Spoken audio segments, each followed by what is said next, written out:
Another Wednesday night with Bone Pile, about 30 comments deep before we even started. Yeah, Alcoholics Anonymous is on the other channel. Yeah, it's on the other channel. And I set it for 6:05, and now we're 2 minutes early. See how that works? So now you guys can't complain. Where's everybody? Where's everybody? You're late. What are we talking about? Let me see. What's up? Let's see who's on. Real quick. Bone Pile. Bone Pile. Bone Pile. Bone Pile. Here, let me give him his credit for a comment here. We got Bone Pile. Bone Pile. Take an hour. Bone Pile. Bone Pile. Bone Pile. If you want to read these, go back and slow it down. Here we go. Bone Pile. Bone Pile. Smoke marijuana too. Live in California. Talking about cannabis. And then our favorite guest, Missy. Evening all. I'm going to make her some bear soap. She requested bear soap. Now I know why she keeps sending me all them hazelnuts. Mr. Jim, this is a Jared Fisher special. Oh, yep. This is and I know the story about why he advertised too. And of course he had to be made to do it. Then we got Jason. Good evening, everyone. Cass River, West Siberian pointy-eared dogs. Good evening. And then we got Bone Pile again. Jeremiah Flaws on time. That's only because I started. Oh, no, is he late? What time did he get here? 6:02? He was here before we went on. There we go. Daryl Wiggins from Oklahoma. Hogs and coons over there. Dunbar. Every time I see that name, I think of Dances with Wolves. Yeah. Dunbar. No. Dunbar. Rick Cooley. He's on. California Ann. Juliana. I think, yeah, she's from California. Good evening. James Myers. The ground wouldn't hold the scent of a week-old carp. Jeremiah. Oh, Jiminy. There you go. Jeremy, what is that behind you? That's Jared Fisher. You should have put a Fisher right there with it. Oh, Bone Pile's on perma block. There's the first one tonight. James Myers. Where are you from, James? He's been on here before. Robert. He's around, but he's always driving. Always going somewhere. Every time I put him on, he's driving somewhere. Richard Fight. Richard, it was night. This is no lie. I went to the dentist today. I have a bad tooth here, cracked. It don't hurt. So if it don't hurt, it don't bother me. My wife whines at me and says, get it pulled, but I don't get it pulled. This one was bothering me. Problem is, this is my steak chewing tooth over here. And it wasn't broke or nothing. So they got me for $1,200 on a crown or whatever it's going to cost. So, and I don't got insurance because we're in America and we should have free insurance. But they got it all ready for the crown, did their little temporary cover that they make right there. It's kind of cool to watch them do it. So, and it's the only white tooth I got on my face because when you're 50 years old, your teeth, no matter how good they are, sometimes you take care of them. If you got bad teeth, I don't got bad teeth. Just wore out teeth. But it was, I even looked at it. I was talking to Dustin too today, and I said, man, I'm going to tell Jeremy how bad my, it even got worse. Look at that. 39% humidity.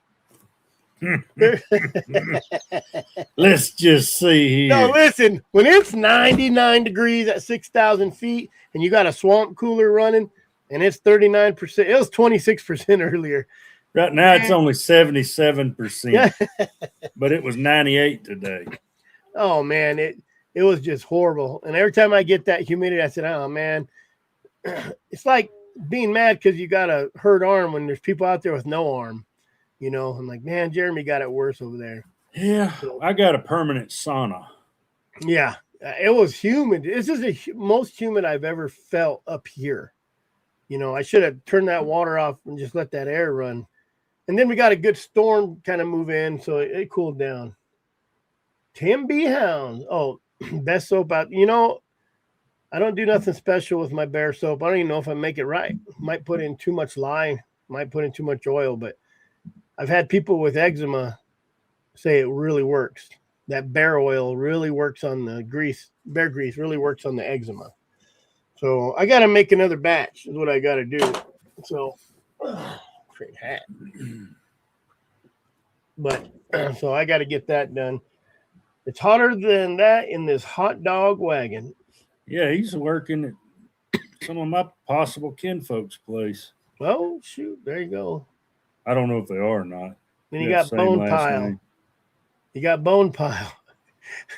Forget Bone Pile. He's just another dumbass out hunting.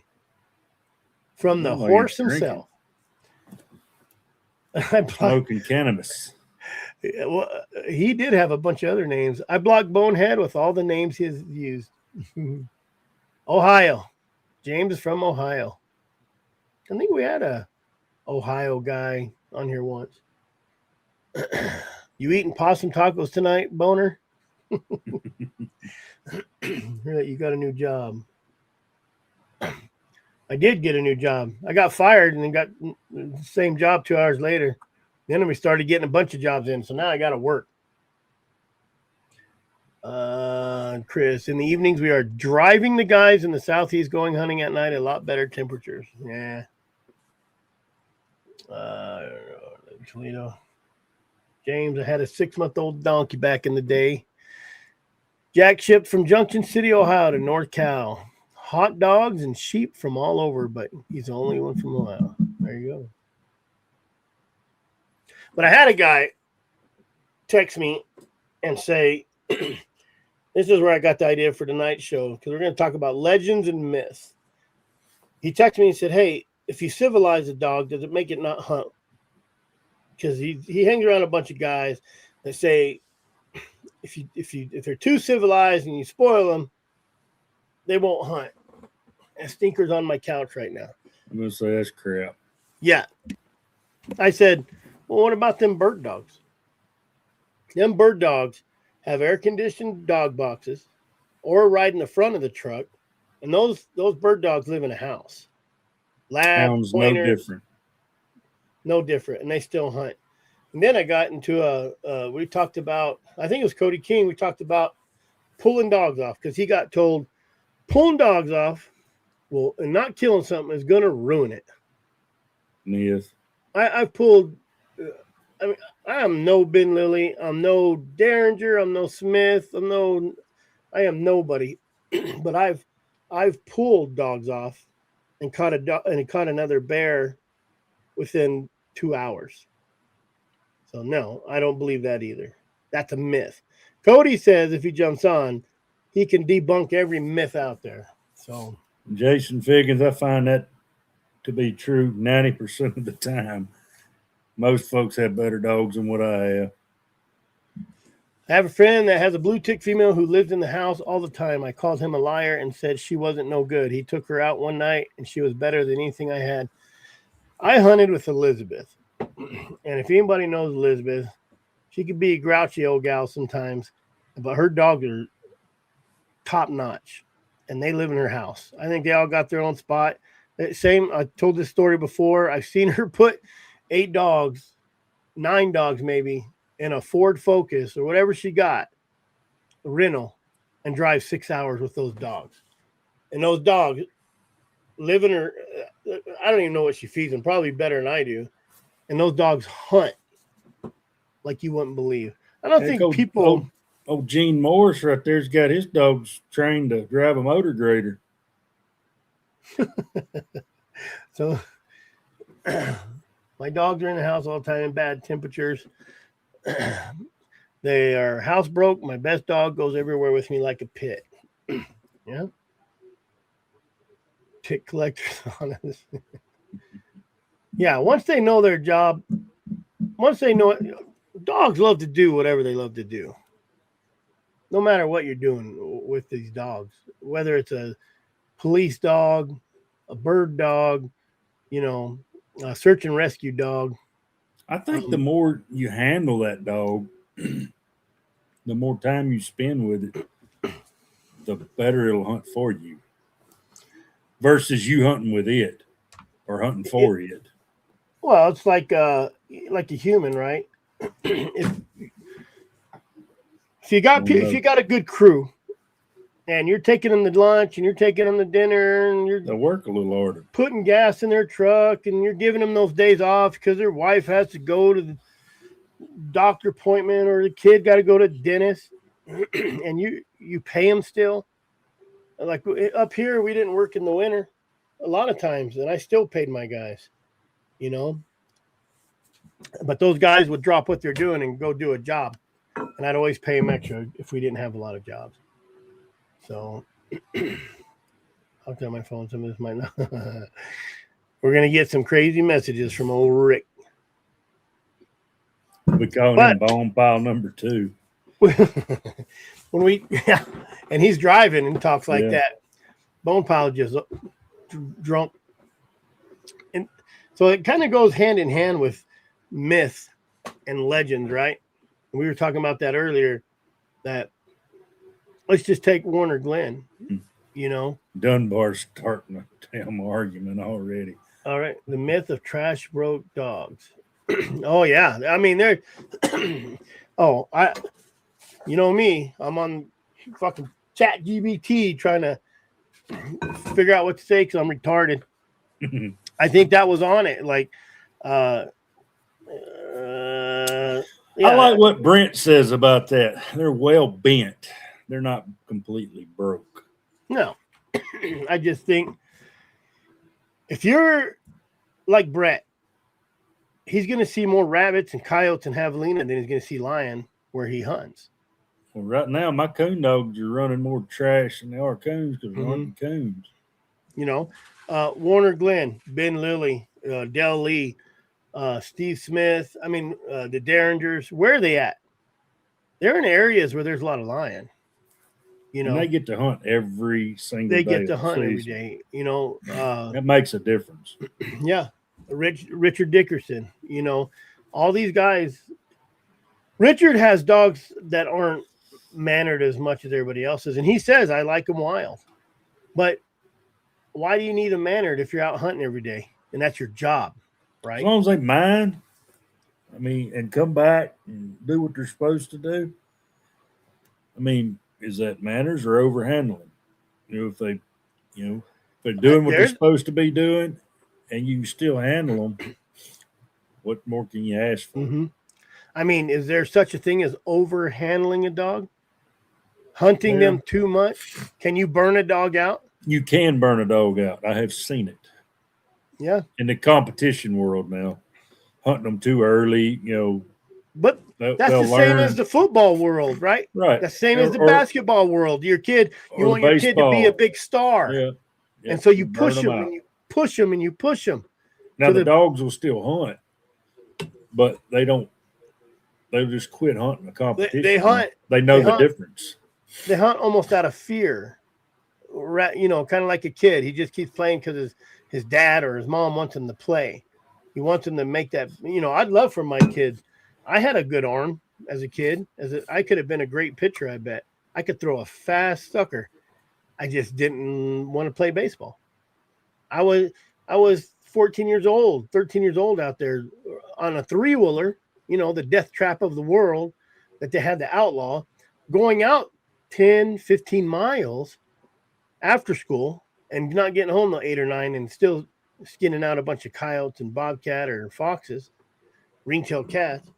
That's what I did when I was 14. I just didn't want to play sports.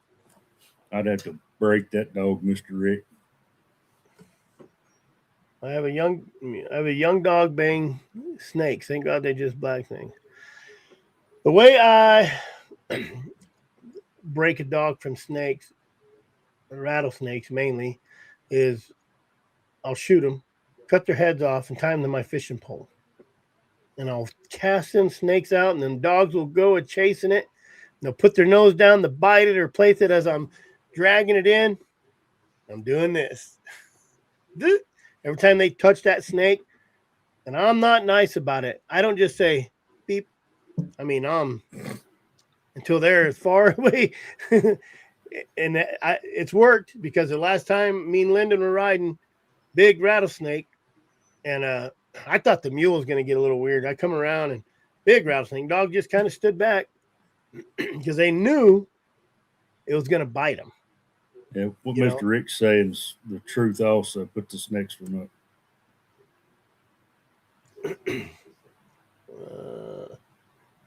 Love how you handle their mistakes. Make sure they understand. So you got to speak dog. And I got that papered dog. Zorro is what my wife calls her. From Ryan. And I didn't raise her the first 3 months. I'm going to tell you what, man, that makes a big difference. Because I could walk through and kick my puppies.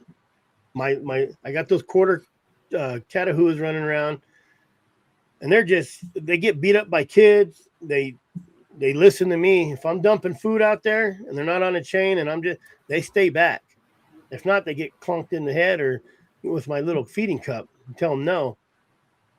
I'll be right This back. dog lived in the house with Ryan with his other pups and probably didn't get kicked or run over or whatever. But she got now where she's a little like skittish. Like she loves the heck out of me, but she's a little skittish, and she'll pee now. Like she loves me to death. I'll walk up, but she just does that rollover stuff. So I did a shot on the black snakes, beat his ass with the snake, then turn it on his collar for about 3 hours. I did that with chickens and dogs. If I had dogs eating chickens, man, I whipped it. I had to put her down, and that was Lucky's mom because she got in there and killed 15 chickens, and that was just it. She got a goose. I mean, no matter what I did, I let her know with the chicken so hard that all the eggs came out of the chicken's body and was splattered everywhere. After it was dead, of course. But some dogs just don't learn. They just don't learn. But it's crazy how that puppy I have to kind of do different because it's not used to how the other puppies work. But she's learning. She'll be good. Well, every dog's different in the way they respond to correction. I've got some that, all I got to do is look at them, and then I've got some that you can take a 4x4 and beat them upside the head, and they're like, "What did I do?" I got a dog now out of the one pup out of that litter that wouldn't. When I feed them their piles, they got to go to their piles, and that one kept moving, and I couldn't get to it. I threw that. I just got a little coffee can. I threw it at it and hit it just in the body, and it ran off. But every time it would go over there, I'd look at it, and it was smart enough to figure it out and say, "Oh, I'm not supposed to be over here." He tried still, but I mean, you're right. But it's just like humans. I think you push them too hard, run them too hard. But I mean, I want to do an episode on culling, which is going to cause a bunch of problems because anybody that gets in the hounds, you gotta know how to cull a dog. Yeah. No matter how you do it, you can't keep a dog. I just talked to a person yesterday, and has a bunch of dogs, and I said, "Man, you got to learn how to rehome them dogs. Cut them ties. Cut the apron strings, as they used to say." Mm-hmm. I mean, no matter how old they are. I mean, I've probably gotten rid of some dogs that I shouldn't have, But, man, I just don't want to mess around with stuff. Like, I think I've been in dogs long enough. I know what's going to be a better dog than the other one. Ryan, Chris's is going to be the only one that's trashy. Which ones? The dog you got from Ryan. He said the other 9 are doing good. Yeah. Oh no, they're doing good, but she's also running loose wild. Like she didn't have that opportunity. So it's kind of I funny to couldn't do watch that. her. But She's just running so with the other long. dogs. That's What Ben Lilly used to do. That's probably Judge and jury. 100% true right there. Even if you take a dog and leave and come back, those dogs know. Those dogs know that dog's not coming back. You know, whether you got rid of it, rehomed it. That's like that one that I overfed, brought her up here to the house, let her run around. She come in heat, so I had to bring her back. All the mother dogs were just happy to see her. Mm-hmm. And Ryan, I never told you I was a great trainer, just so you know. I told you I was a great trainer. But Ryan covered himself. He goes, I don't know. You know, some dogs make and some dogs don't. Man, I think he took the dumbest one and gave it to me then. But she's not dumb. Like, I tell you that. She does one and Chris have the same personality. Yeah, exactly right. Two retards in a pea pod. No, she does good on her scent training and all this. And she does good. Just her mentality, I think. I think her mentality and how she was raised, she's adjusting to. So, yeah, it's cool to see that stuff, though. I should document it probably more, but I used to try to do that, and then I just got lazy. I go tired out. of it. Yeah, I had some old hamburger because I usually make 2 pounds of hamburger, and I'll cook some hamburgers, put it in a Ziploc bag, and I had some leftovers. And I went out and made little balls and threw them out there, and she does great. Because in the beginning, she didn't. I don't know if Ryan did that. He did different stuff, but in the beginning, when she got here, she'd wait for me to feed her, and all the other dogs would run. And there was one other dog that did that, and but now she realizes when I go out there and I say go find it, she'll go out and look. So. Let me see. One of the best dogs in the state got cold because she would not load up in the truck properly. Handler accidentally shocked her when he thought he was toning her, and then she would not load. Yeah, there's some dogs, dude, that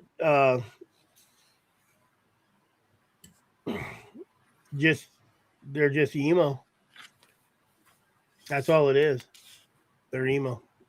She went to New Mexico and became an amazing bear dog. So, but same bloodline as yours. Ryan's really laying it on thick that I'm going to ruin this dog here. And I might. That's just where I wrote down, the date and what happened that day. If I hunted, how many I treed, what I didn't tree. Just stuff like that. Just to see how well my dogs were progressing, to know if I needed to swap up and change something. I mean, so when we go to myths, right? What I'm saying is dogs that get to run like crazy idiots outside, or dogs that get loved a lot inside. Does that make a difference in the end? Because now I mixed it. I took his dog, who probably got more attention than she is right now, but she has a bunch of litter mates, playmates, and she has to work with them now. Well, see, that's like what Casey was saying about that puppy I got from him. I had to make her a pet in his eyes to just be able to even do anything with her. I mean, but she does good. I mean, she still needs a lot of work and a lot of hunting that she's not getting right this minute. But Ryan, what do you have? Blue ticks? What is your new dog, Chris? A blue tick? No, I said blue tick, and it's English blue tick. He corrected me and said it's English. So, yes, and it's kind of a cool situation because I got a papered dog, and I always talk crap about papers, or people say papers don't matter, and then I got my mutts.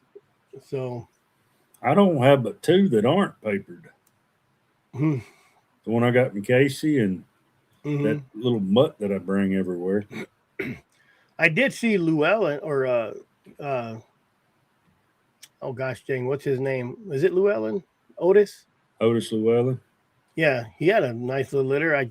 emailed him or I sent him a message. Said, "Are you saving one of those for me?" Need me I don't know if his are papered though. I think he just has Yeah, a I lot. think they are. I'd like to. I don't know. Or are they out of papered? Yeah. He was telling us at the rendezvous last year, and I can't remember. Yep. And I know, of course, Robert won a breeding, I think. See, Robert's dogs to me are too big. I don't like big dogs. Dirty is too big, and he's the last of my big dogs. Yeah, I thought mine were big till I saw Robert's. Hell, Robert can ride. Yeah. He's Yep. got 80-pound dogs. Yep. Sonny Tapia. What's going on, guys? The myth and the legend. I don't know about that. Knucklehead. Yeah, that's close enough. Join the crowd. You're in that bunch right now. I'm on the right podcast then. Yeah. What's going on? Oh, talking about stuff we probably shouldn't be talking about. Like what? Myth and legend. No, he's talking about puppies. I got that puppy from Ryan, and I was telling him how she was raised different because he lives in the city. You know, he can't just let him go. My dogs, when I left town for that, when I went and got that award, I had a call, and they said, "Hey, Chris, I think these are your." Everybody knows I'm the only one with hounds over here, and you got these little yellow collars, and they're out on the road. And I said, "Oh shit, just go drop them off." And Cody Lynn worked nights, and she was sleeping, and they took off, and they followed him again. They're getting into that stage where they're following. So I've been correcting them to stay in the yard. Well, I had to wake Cody Lynn up, and if you guys know Cody Lynn, you don't want to wake Cody Lynn up. And she had to go get him and put him in the pen. But now I got him on a trot line, so I'll put him out there and just train break them. But they're all doing good. But it's different because those pups I had got raised by walking to the shop. Even they get around you and you kind of kick them out of your way to stay off your feet. You know, you don't want a hound you don't want any dog under your feet. My Labrador is bad enough. You can stay next to me, but don't walk under my feet. Old man told me one time that you can kick them, just apologize. Yeah. That way they know you still like them. Yeah. Yeah, that's what. Like where I live, my dogs are loose. You know, I mean, when they're pups. Yep. And yeah, I got a neighbor down the road that I live out in the county. He lives out right on the edge of the city, and he's supposed to be. His name is supposed to be a ex-houndsman, and he's the biggest pain in my ass you can shake a stick at. Him and his wife. His last name is Anderson. His name is Tim Anderson. And this guy. And he's always complaining and calling the dog catcher and this, that, and the other. And I was like, well, he lives out in the county. We don't have a dog catcher for the county, so I can't go over there. There's no animal control in Patch County. And he was complaining, and I told him, I said, hey, don't you know that a better dog is not a kennel dog? Well, yeah. And I'm like, then why you bitching? Yeah. And he's like, it's not me, it's my wife. And I said, well, get a grip, you know. He's a pain. They're a pain in my neck, you know. There's always one. You know, there's always one, and it's supposed to be some kind of guy that's supposed to be he had the coldest nosed dogs. His dogs would smell things that no one else would smell, and blah, blah, blah. You know, I mean, I've heard that song and dance before. You know, everybody's, you know, be proud of your dogs, but everybody's, you know, I don't have the best dogs. I have dogs that make me look good sometimes and make me look like a fool sometimes.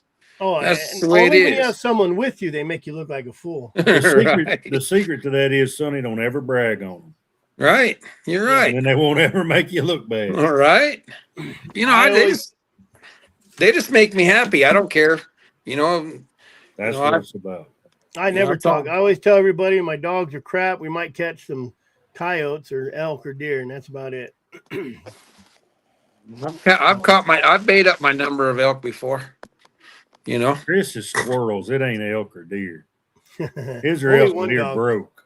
I don't know if you live out there where you live at, Chris. Do they have those rock squirrels? The ones that get in your hood and all that shit? Yeah, pack rats, rock squirrels. Those are the worst. God. Yeah. So I hunted with a guy. his dog they would get chasing those, kill it, and he never did nothing about them. He just let them kill them out in the woods. Yeah. I was like, yeah, got a squirrel. Like, yeah, they kill him every once in a while, but he still just kept going. Oh, those pups they'll trail up a squirrel, but but those things, they'll chase them up into your hood and stuff, and then start tearing wires and stuff. Oh yeah, That's I bad. got a rock squirrel right here. I had one die, and she had titties. So I think I've already shot one with a shotgun, and the other day I walked we had a chicken laying, a hen on her eggs, and they're all gone. And I that damn squirrel.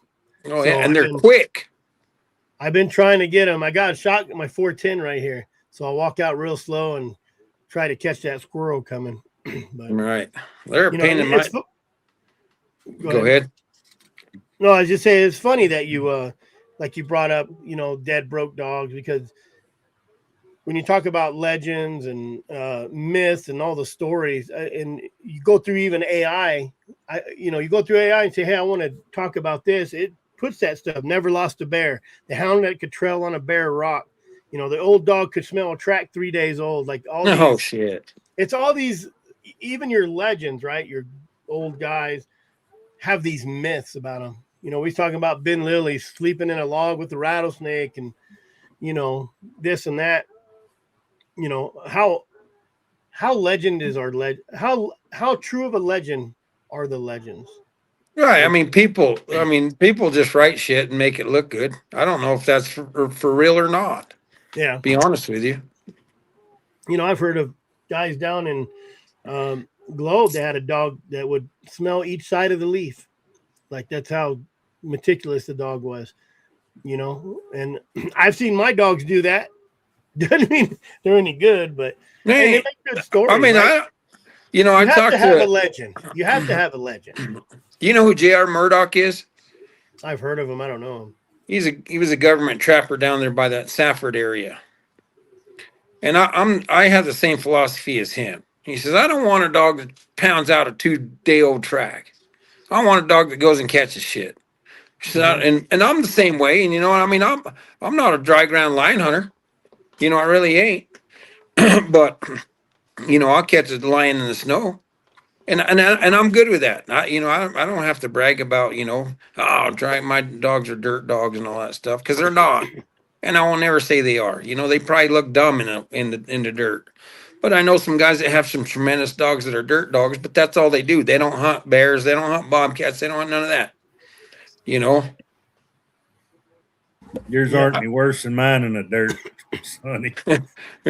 Mine flipped out when they saw their first rock.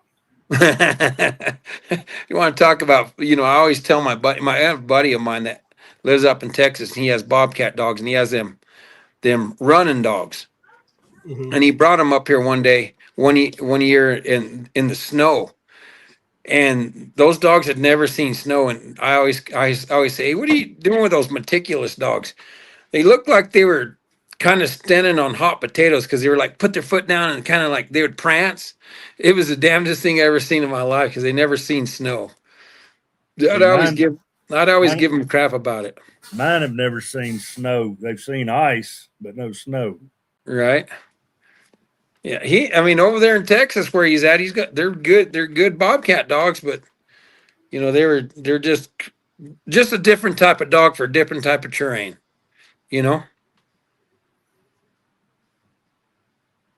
That's like mine are used to hunting in water. You take them to Arizona, there ain't any. Oh yeah, there's no water here.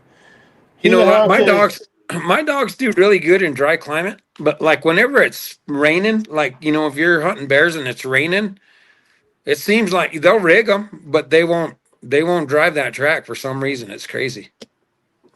They just won't. And I thought about it, and I've thought about it, and I wonder why. And I just think that this is just my opinion. It might not even be right, but I think that they're, with our dogs, being in dry climate, that they might get like so much water in their nose, and it's kind of like when you have a runny nose, you can't smell. I don't know. Sounds all right. I think they pick it up. Each dog's different. I've got some that don't do so well in the water, and some that don't do so well on dry dirt. So, Right. Where are you at? Louisiana. Oh, Louisiana. That's all he has is water. He ain't got no dry dirt over there. They don't know what a drought is, do they? No. Yeah, our droughts don't last as long as yours. Oh, shit. We're going on Gila 2 years, Hounds, man. Gila Hound said, "Hey, Sonny, good seeing you, old timer. Cody Massengale here. Funny seeing you on this deal. Was telling stories about guiding together back in the 90s today." That guy's it's a great dude right there, Cody Massiga. I hunted with him a lot. Him and I got to spend a lot of time, in the elk woods, and he's talk about a bareback rider, man. I mean, saddle bronc. That guy was he was just a great guy. And he moved to Florida for a while and then came back, moved to like Apache Creek. And then I think I heard he moved to Magdalena, but he was a great guy.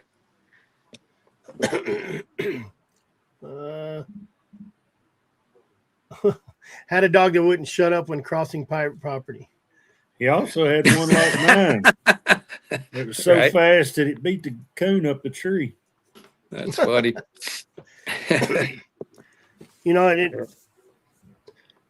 Let's talk about legends. I think the reason everybody likes Warner Glenn is he does have a lot of those good stories, but he's also willing to talk to people. And I think that's what makes some of these people, how many times did Ben Lilly stop and talk to somebody? But what makes a good legend is people talk about them. That's exactly right. Right. Exactly right. I mean, you've heard the saying that when you're as good as you, you can tell everybody, but when you're as good as me, everybody will tell you. Yep. So basically, you don't have to talk about yourself like like those guys. They don't have to talk about themselves. They're just when you mention their name, everybody knows, just automatic. I was going to talk about one or the other, but where do half of these myths come from? Somebody who knew somebody who knew somebody knew Ben Lilly, and he said, "Hey man, if you let your dog sleep with you, it's going to be a crappy dog. If you put your dog in the front seat of the truck, he ain't going to hunt. Has to be in the back seat." And then that just compiles over and over again. And that came from a great legend, Warner Glenn or any of those guys. But how many times has that story been manipulated so much that it's, what do they call that? The telephone hotline. Yeah. The party line gossip. Yeah. I think they did a test where they did you make a call, and by the time it gets back to you, it's a whole different story. Oh yeah, for sure. Yep. That's what Ben Lilly, he came from out here where I'm at and went all the way to Arizona. Well, I think he went all the way up to Idaho and come back, hunted all over the place. You heard the story of Ben Lilly chased a grizzly bear from Arizona all the way to Missouri. Yeah, on foot. Yeah, I don't know what I'm not like saying 3 years or whatever. Yeah, what the hell? And he could tell that it was the same one by its track and all that. Yeah, I got some buddies of mine that are PHs in Africa, and those guys are some unbelievable trackers. Like they track them elephants and the Cape buffaloes and shit, and they say by their track. It's nuts. Hey, some people can track. Yeah. Some people can track. And when you got to think about somebody like Ben Lilly. I'm that good, Chris. I'm sorry. Are you? He just finds tracks. Tracks find Jeremy. That's what happens. But hey, we're like the Lone Rangers today. Yeah. Where's everybody at? Did you piss everybody off? No, Dustin said he might be in a little late. Cody, he acted like you want to get on because we was talking about myths today, and I was telling him about the guy who told me that people he hung around was telling him that the dogs are going to be crappy. They're going to be crappy if you let them live in the house and if you civilize them. I know some guys that their dogs do live in the house, and they're great dogs. Oh yeah, yeah. Absolutely. They smell too bad for them to live in my damn house. Mine Well, I was too. talking to Dustin. He said, I don't like the hair.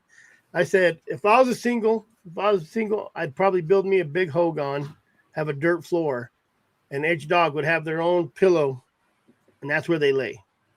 I said, there wouldn't be no laying on my couch they'd have their own spot, and they know when they came in, they had to go to it, and the only time they get up, when they have to go outside and take a shit. And that is it. But hound dogs got their own distinct smell. I don't care. You could be around like a German Shepherd or a different dog, but hound dogs have a damn smell that's just different. The You know what I smell mean? of death. Yeah, something. Well, Gosh, their dang. temperament, everything's different about a hound, and I think it's because it's like an outside dog, right? It's like siding. You have interior or paint, interior and exterior, and I think hounds are just exterior animals. Period. I mean, I bring mine in whenever they're hurt. Well, yeah, yeah. but you Get can to give come them in a the damn house. bath. But, Yeah. most of the time they stay out in the yard. But even when they come in my house, they go into a crate. I had an accidental breeding on one of my females one time, and she was giving birth in the middle of winter. So I put her in my laundry room. Gosh, dang, you can damn sure, when you walk in the house, you can damn sure smell a hound. And I don't care how good you take them a bath or whatever, And I kept her in there for a while because, I didn't want, it's cold out there. And some smell worse than others. They do. like a clean. But I agree with you, Sonny. They do have they have their distinct smell. Do you run plots? I don't own any, but yes, I do run one. He has undercovers dog over there. Well, the plots have a different smell than like regular hounds too. Yeah. It's She smells crazy. totally different. Yeah. They do. Yeah. I was checking her today. I thought she was coming in, and I was like, God Almighty, you are just stink.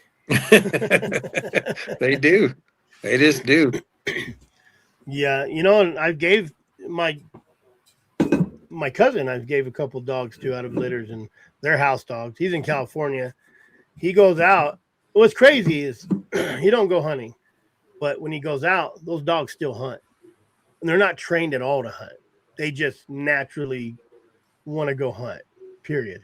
So, well, it's in them. Just like like I've always, and I've told you, Chris, and I've always had them. Whenever my dogs are born, and they're they live on the porch, and no one has to show them how to hunt. They just naturally trail. They just naturally trail, and they naturally chase, and it's just in them. It's not like they have it's not like I have a dog out there that's older to teach them. They just pick it up. It's bred into them. I was picking up some hay from the farmer guy down there south, and sitting there waiting for him to get there, and I see 3 or 4 little just shit dogs. I don't know what they were. They were his farm workers. Farm workers. I'll stress that. Dogs. So they're really right. There's probably some res dog in them, and they all come running, and I hear them all barking. I'm like, what are they doing? And here comes a rabbit, and all those little mutt dogs, just house dogs, just little pets, were chasing that rabbit. Oh yeah. I thought that's just what dogs do. They're born to hunt. Every animal is born to hunt. Whether even an elephant's born to hunt for something to eat. Yeah. So, Going back to how they smell, I bought 2 from a dairy farmer one time, and they smelled like rotten milk the whole time I owned them. I finally got rid of them. I was like, You had enough, huh? Mm-hmm. I bathed them. I did everything I could think of, and they smelled like rotten milk because he would give them that milk that's he can't get rid of. Oh yeah. And it just stayed with them. Huh. Crazy. The guy that bought them, he put them in the trunk of his car. They smelled so bad. Right. well, what about your myth? Your myth about dogs? We already went over if you keep them in the house. I think I think a majority of people think that that's bullshit. And I think if you're kind of a true houndsman that has been out hunting, not just every 3 months, which I feel like I've been doing lately. But you know, you kind of know that put them on the couch or not hunting them, they'll go hunt still. You know, Yeah. a civilized dog is still going to hunt. It's crazy. Go to the camps, right? Your people who go out to Road 117 and they got those dogs. What do those dogs do when they see deer or elk or anything? Chase it. They want to go chase it. Mm-hmm. So I had some company over 4th of July weekend, and my dogs, I got 17 dogs, and they're really pretty quiet. Well, if there's a dog that's barking, all of a sudden I already know what dog it is, and I call him by name. And it just blew those guys away that, how do you know what dog it is? I'm like, when you're around them, I said, if you put, all of us that's been here our whole lives together, and we turn off the lights and someone talks, you know who it is. I said, it's the same thing with dogs. You just know what bark it is, and it's just the way it is, Oh, yeah. Yeah, that's my favorite thing when people come over and I'm all, shut up, Pilato. Well, how do you know which dog it is? It's like picking on that dog. Yeah, you just took a guess at it. Yeah, and it's just like, You've been picking on that poor dog for 2 years. Pilato? Yeah. I like Pilato. You picked on him when we came out and hunted with you. He's my last. He got bumped from number 4. 1, 2, 3, 4. Now he's number 2. He's gonna have to step up this year, man, and he will. I hope. The dirty dog passed away, or didn't he? No, he's still kicking. He was dead as a doornail, I thought, and then I started feeding. He took a piss and it looked like blood, but I think the sun was setting. I made some calls to my vet friends. They're like, hey, man, it's probably this. So I kind of thought he was on his way out. I made him a concoction I put some dog food in, can of dog food, dry dog food. I have tons of hamburger and, dog food. So I put some meat in there, pound, or probably half a pound of hamburger. And I put peanut butter and just sometimes some sardines, just a lot of protein. And, man, he, within 3-4 days, man, he heard me coming with that bowl and he was out of his dog box. And then I thought, well, he's doing better. I'm going to let him run around the yard a little bit. And that son of a bitch, I let him off. Thank God I did. He found 3 bitches in heat that were coming in, just about to come in. And he didn't skip a beat. I'm like, you son of a gun. So he got some dirty pups coming on. No, I didn't let him breed. Not these ones. Oh. All of my dogs are dirty pups. Right. So I'm trying to not get so much dirty pups. But here's some myths. A good dog is born, not made. 100%. You think 100%. so? You don't think you can make a dog? No. I think you can make a dog. So let's go back. Let's go back and talk about what you're talking about. I agree. It's just like it's just like this. Say, friend. You cut him off, Chris. Yeah. Shut up, Sonny. You don't tell me I'm wrong. I agree with Sonny almost 100%. We'll say 98%. I think, yes, to an extent, there is a possibility if the dog's given opportunity, it can make a dog. But it had the genes to be there in the first place. It's born to breed.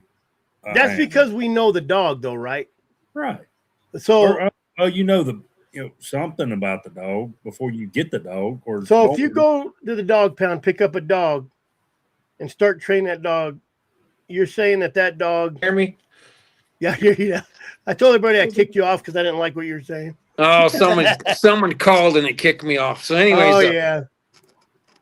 So let's just take it in like sports. Michael Jordan was the greatest basketball player known to man. No, but yeah, he is. Well, anyways, Bird. None of his kids. I mean, he has everything that it takes, and none of his kids are even in the same league as him.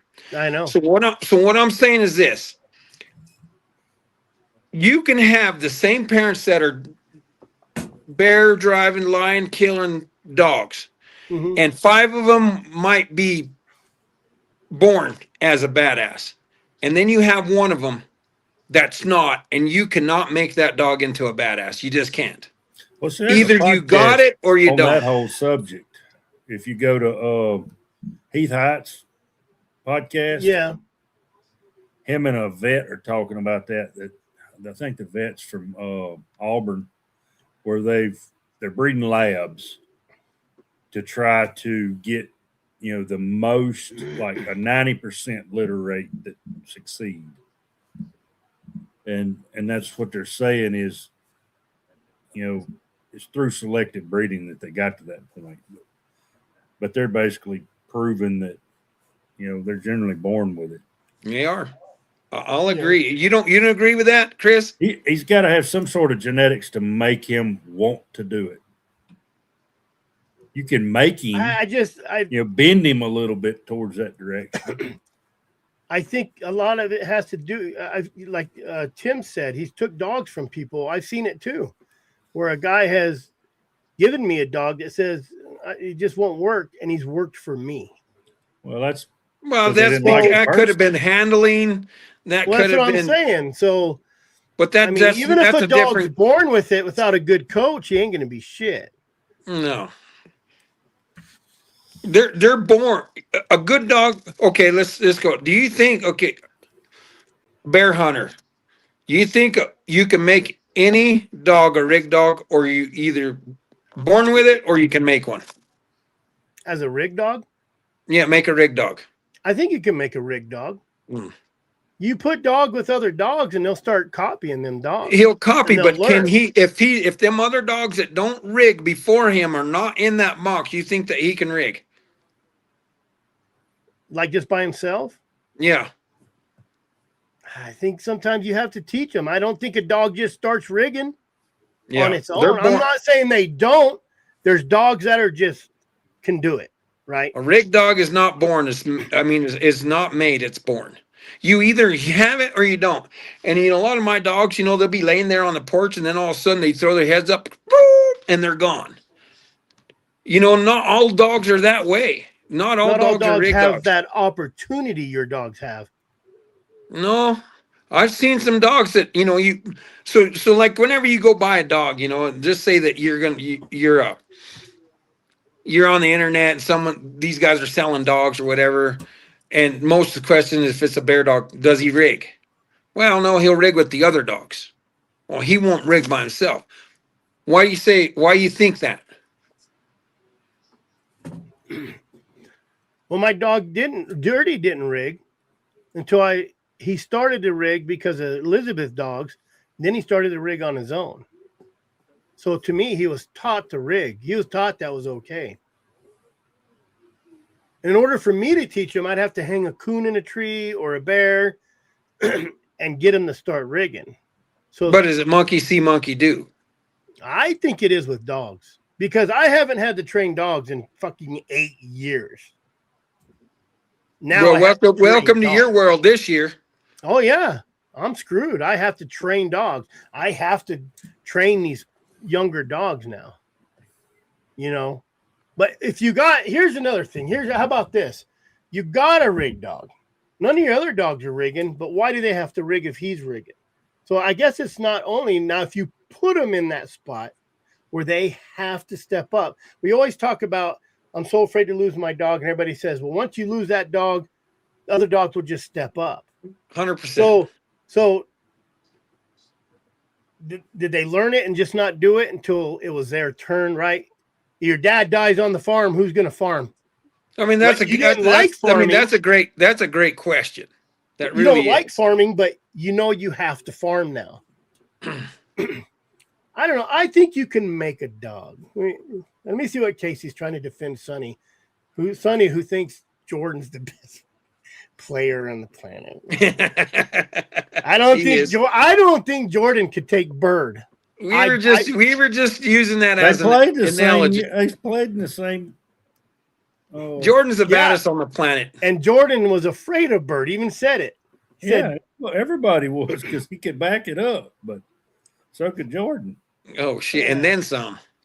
I don't think Jordan could back. Here we got a rabbit hole. I don't think Jordan could back it up like Bird backed it up. No, but Bird told people what he was going to do. Oh yeah, yeah. You can't complain. You can't argue that he was a badass by no means. I mean, they're all badasses. Yeah. You know, Kobe. I don't like the other guy. LeBron. He's a retard. That Yeah, guy's just an asshole. Yeah. That guy should just be fired because he's not good for the image. You know what I mean? So what he's saying is a dog has to be born with the ability to be good. A person can't put that in them. I think you can teach a dog to be good. I don't think. I think that there's some dogs that are slow learners as far as like out of the same, like, you know, I breed my own dogs and all my packs is mostly all my dogs that I've bred. Yeah. So I have some dogs that are start like right now and some dogs that take a little while. And I don't think that has anything to do with making a dog or not making a dog. I'm thinking that when you say, are they born or are they made? I still think that they're born. But then again, I don't know everything on the planet. You know, I'm just a damn elk hunter. What do you think? You know, and that's why like topics like this start a lot of shit. I already see Corey's all mad because Dustin said Warner Glenn was made by a Jaguar. Now, that is true, Corey. Did anybody know that? Anybody know who he was until he caught that Jaguar? But Johnny Plump caught and killed a Jaguar. Yeah, he did. No one knows who Johnny Clump is. Right. Well, he's not a Warner Glenn. Walt Disney helped make the Glens a long time ago before the Jaguar. Mm-hmm. Well, then you had Marvin Kelly, and who Warner was Kelly was the Ruger girl. I mean, so they've been in the limelight a long time. Oh yeah. But you know, we say earlier, I don't know if you guys know who's talking. I don't know if you know who Sewell Goodwin is or was. He was right there in that same category as Warner Glenn and all the badass dragground. He was that guy, but he wasn't in the limelight, so nobody knew who Sewell was. Just like you said, Dustin, there are guys out there that should be legend status, but they haven't had the moment or story that has been shared to put them in the public eye, or to add to that, did not want to be put in the public eye. Thank you for speaking up for me, Dustin. There's nobody out there that catch a cow faster than Jeremy. I have some #1 cow dogs that Casey won't take off my hands. Oh, I guess we're gonna have to call a cowboy group. Yeah, I agree with you, Sonny. I agree with you, Sonny. Sonny, if all the hounds were born equal, you would never have to cull one. There's been a lot of culled hounds that probably would have made it in another 3 months. Well, I think that could be true too. That could be true too. To do with the handler's patience. Yeah, and his knowledge. Because I've got the one that runs the cows when I come to Arizona. He's 1 out of 4. That's all that was in the litter, and he's the only one still living. Because the other 3 were culled too early. Yeah, because you thought that he was going to catch you dinner, a ribeye. Well, I've got a little bit more patience. He's a dang good coon dog too.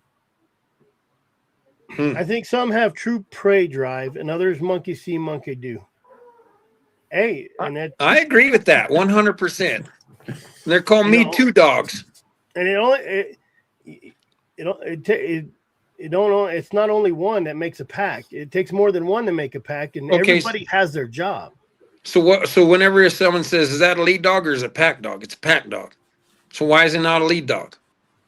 Well, see, I'll hunt mine by themselves to help boost their confidence, and then they'll actually you can make make them do a little better. I ain't gonna say you make a lead dog or whatever out of them, but just that confidence of them being able to do it by themselves.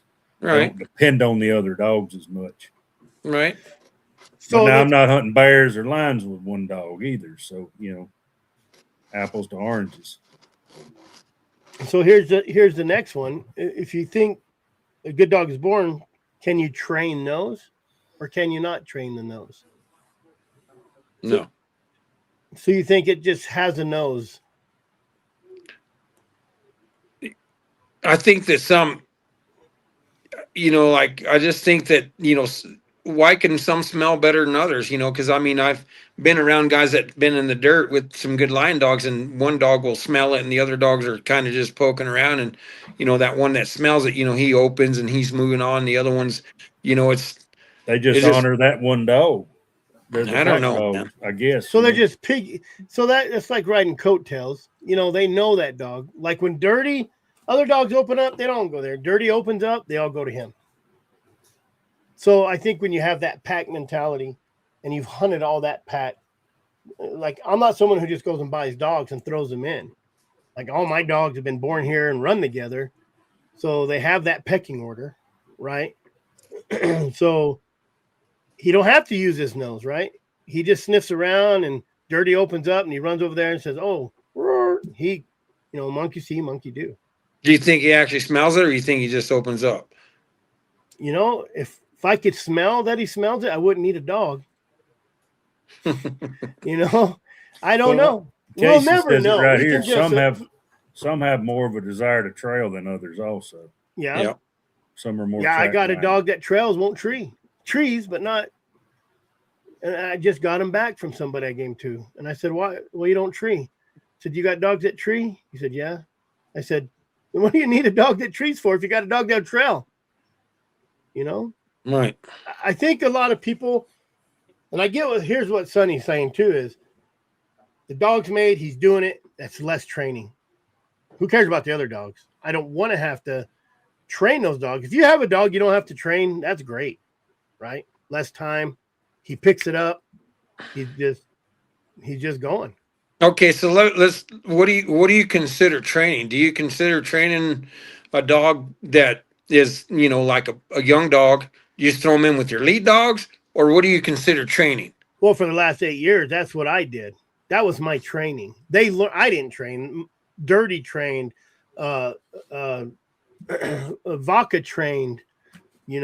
Sydney trained. Not. I didn't have to do any drags. When I first started out, we all do the drags. I was dragging frozen coons. I was dragging bear paws. You know what I mean? I was spraying scent, just getting them the trail. And then to rig, to how I got Luke, which was Dirty's dad, I'd go catch coons and hang them in a tree. And I'd drive down there. And if they opened up, I'd take them to the tree and I'd pet them and tell them you're a good dog. Let them know that, yeah, that's what you're supposed to be doing, is smelling that. That's how I did it until we rigged a bear. But I was a free casting sucker, right? So they knew what a bear was after free casting. So that's when I was training. I had to train. I had to go find a bear jump. I think you can, you'll find out how good a dog is, right? If you go free cast and you bump something. You can see the tracks. You're not just rigging. Every bear hunter wants to rig.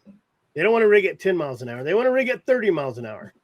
And you can rig at 30, 40 miles an hour if you have a hot bear, right? So, and I've seen people rig around Lake Mountain, watched them do it and leave. And I walked in and caught a bear.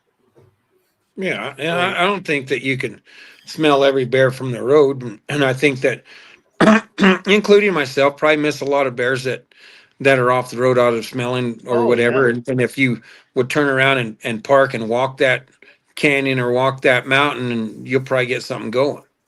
I like what Gila Hound said. He says he's got 25 drag ground lion dogs, and they're not equal when it comes to their nose, but they're all equal at the feed bin. That's all pretty eat good. just as fast as That's a the good next one, Cody. That's a good one, Cody. Yeah. All right. think we can All all right. agree on that one. What about big mouths make better dogs? I don't believe that. Yeah, I don't know about that. I've got some squeal But that goes mouth to dogs. you have dogs that trail, you have dogs that tree, you know, you have dogs that trail and tree. Well, that's like that plot dog of Jared's. He has a big mouth. No, she don't either.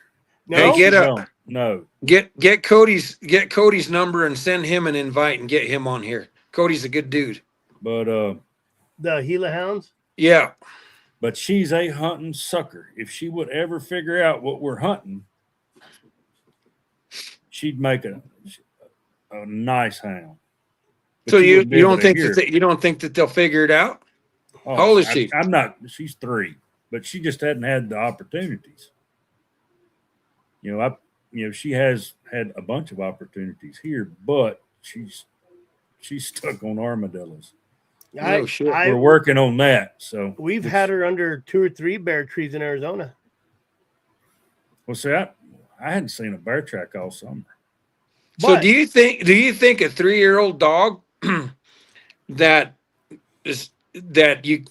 you're having a hard time breaking off of trash that they ain't never going to be broke off it or what? No, I'm not saying that. I think it's going to take her a little while longer to figure it out. But let's talk She's about real the handler. immature.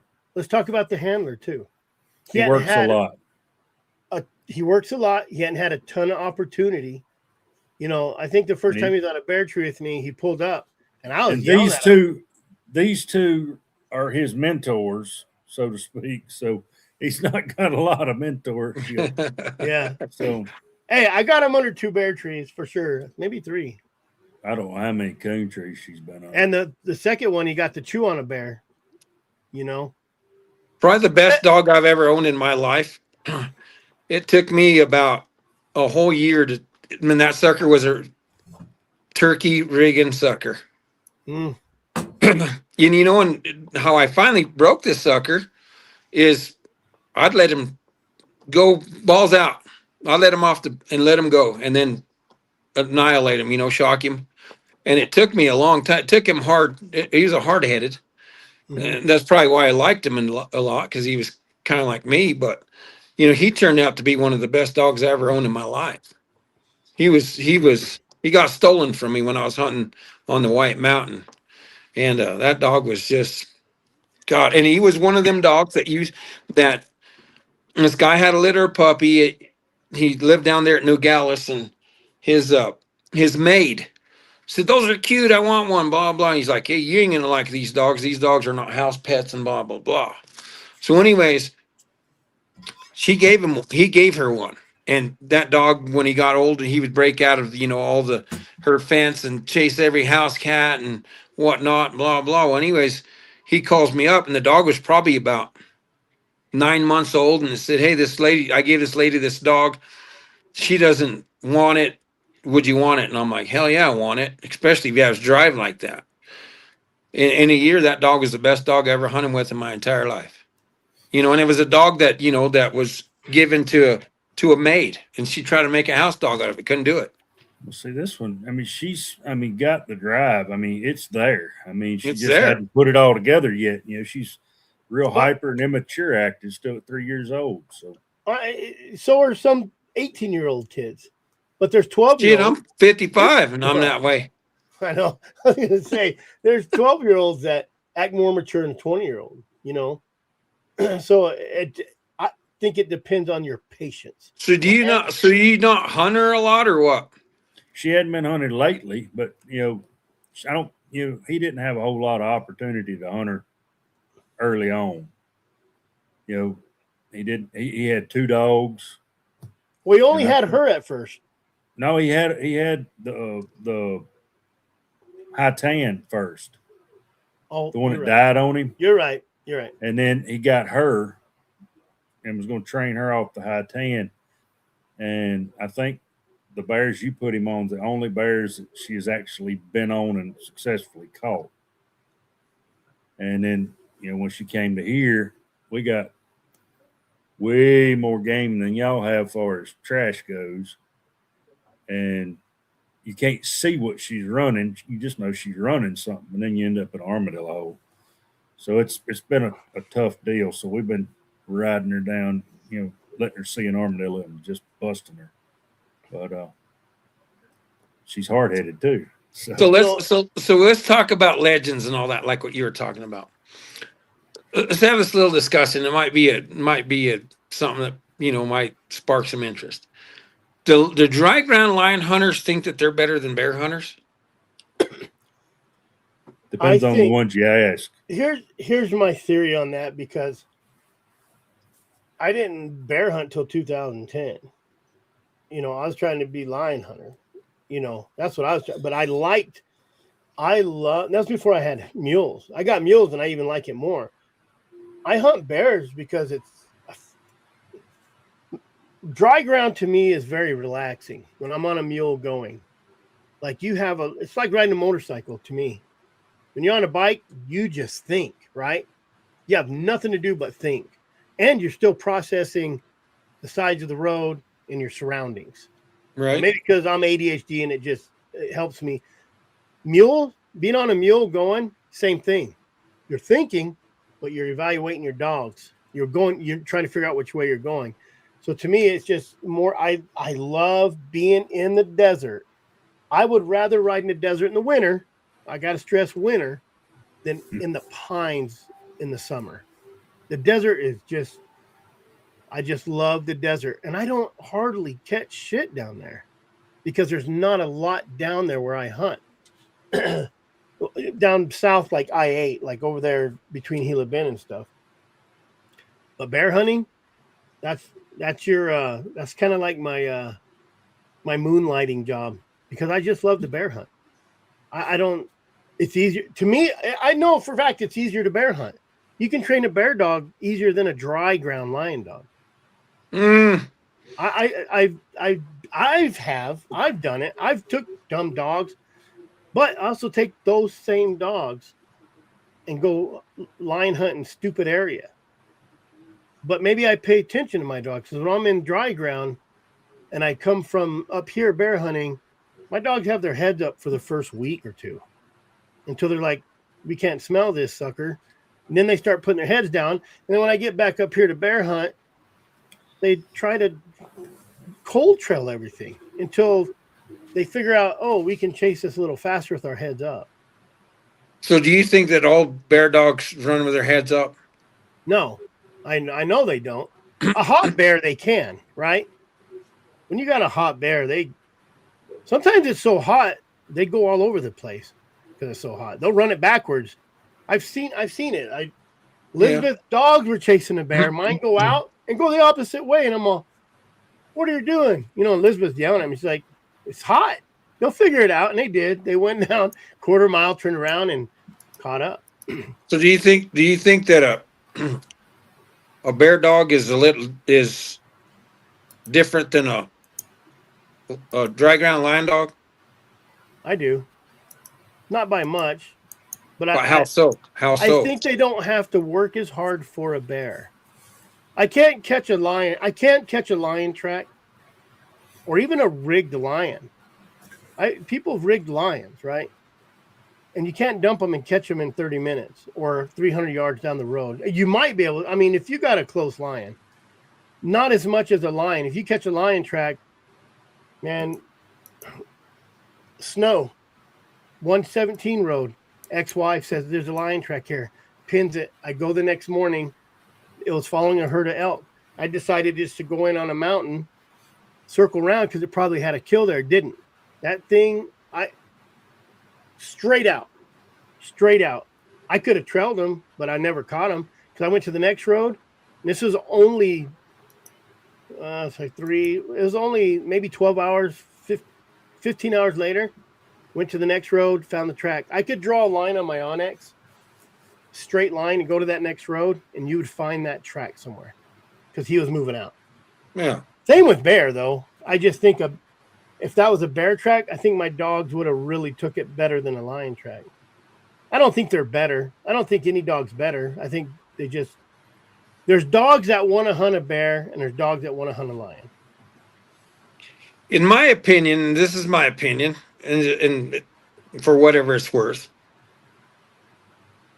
I think you have to have a more athletic dog to be a bear dog. Absolutely. Absolutely. I believe you on that.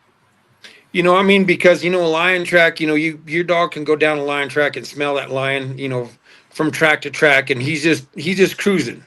And It's I'm just a not saying that, slower go. I'm not saying that whenever he gets into a loose that, he's got to, grind it out. But all you have to do is just go from track to track to track to track.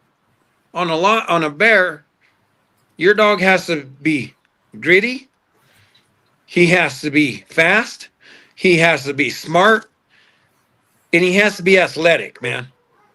You have to have all that in combination. I call it fire breathing bear dog. Mm-hmm. You got to be a fire breather to be a bear dog. You just have to. And a lion, you don't.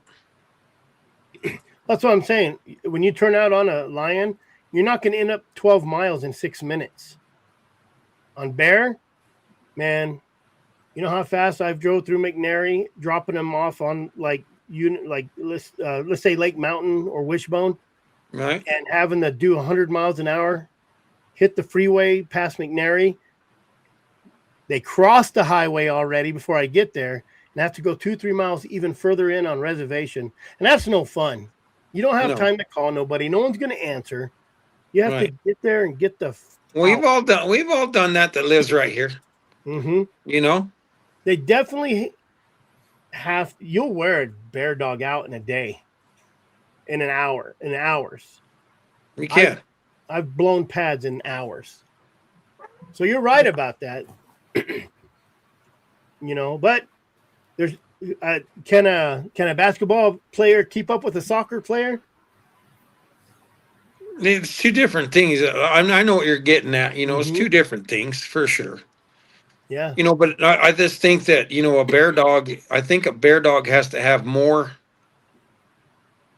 I don't think passion is the word that I'm talking about, but you have to, I don't know. You just have, a bear dog is a little bit more drive or some shit. I don't know. They have to have the grit. They have to want to chase it. Right. But here's a good example: city cop, or like a Sholo or Navajo County cop. Phoenix cop, Sholo cop.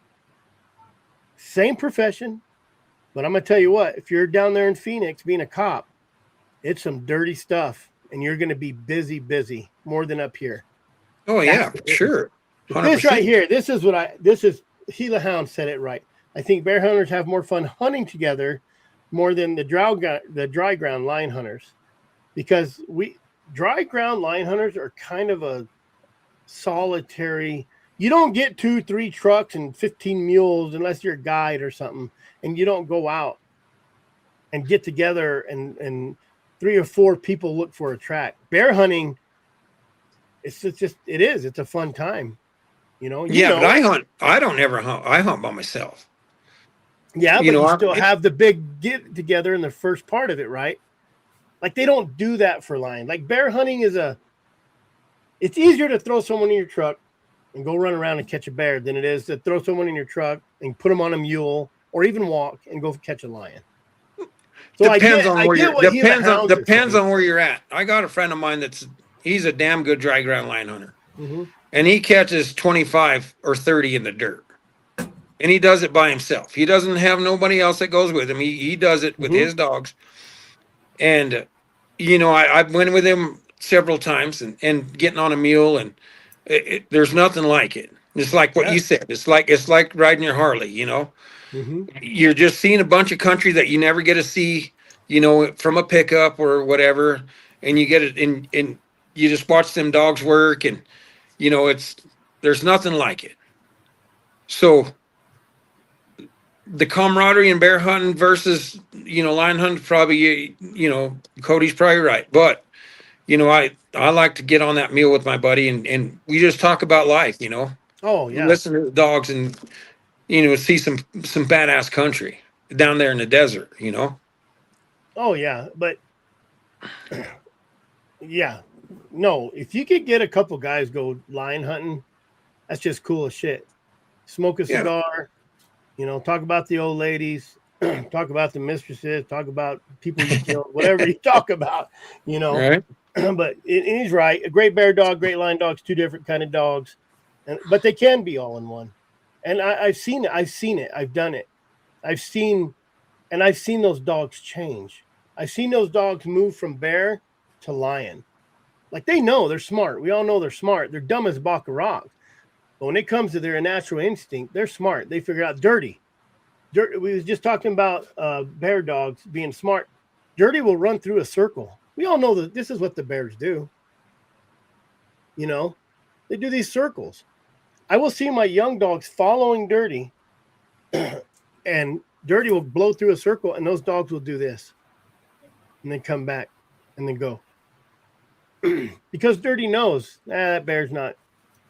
He goes out and he just goes through it. I just see him. I see him. That's what GPS is so great for. Does it help me catch the bear? Don't help me catch it, but it sure helps me read how them dogs are working. Right. And Dirty's getting old, so he's slower now. So now the pups are keeping up with them and blowing through those circles with them. So hopefully they pick it up, right?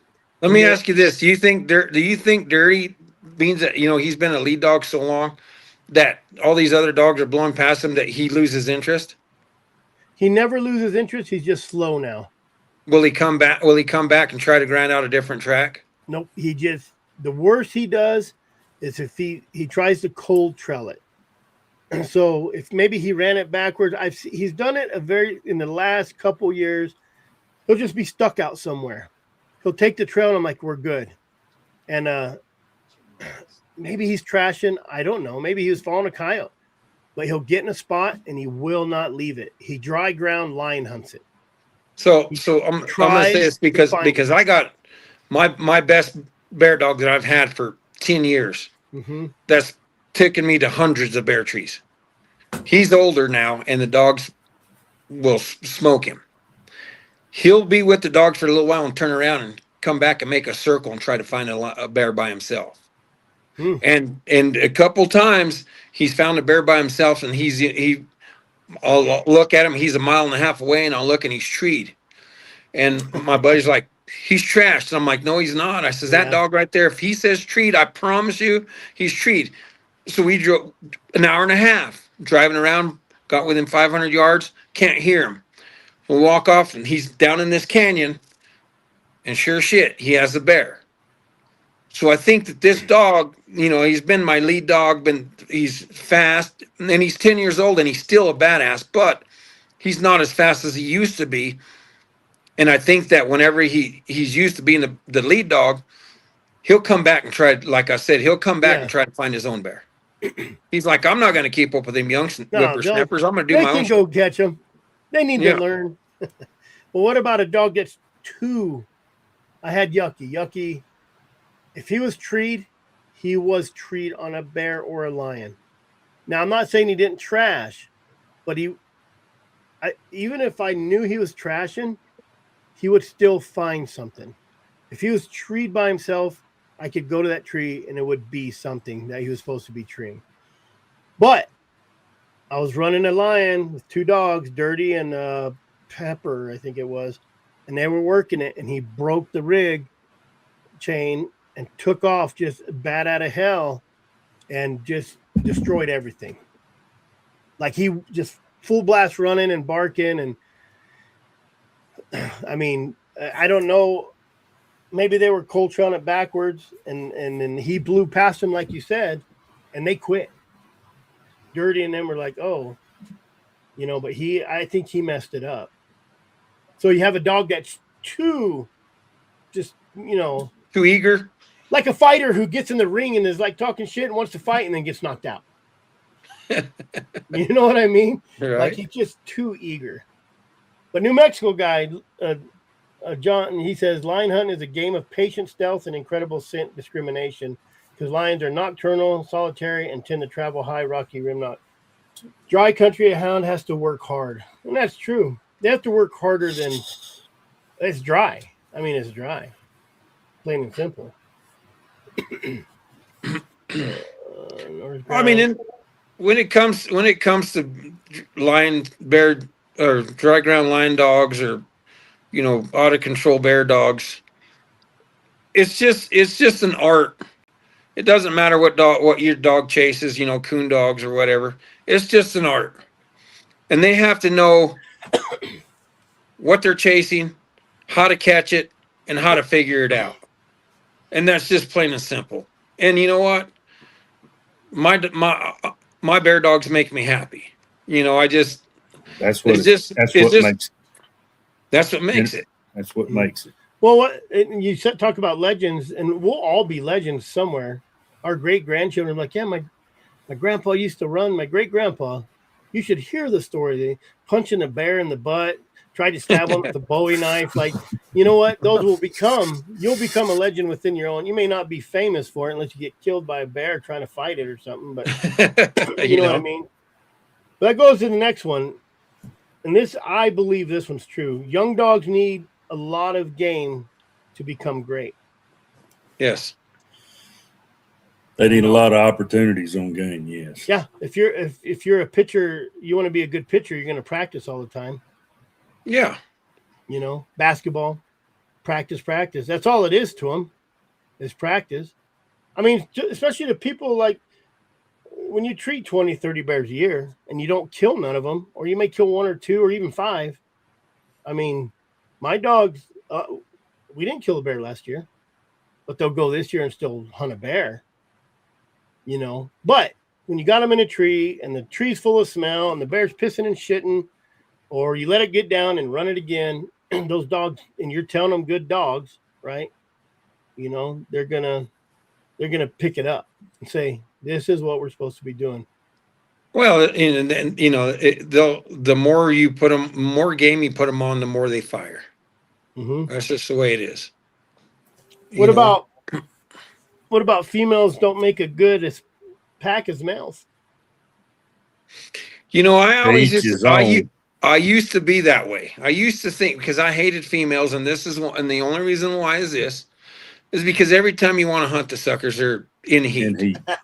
I hate that shit.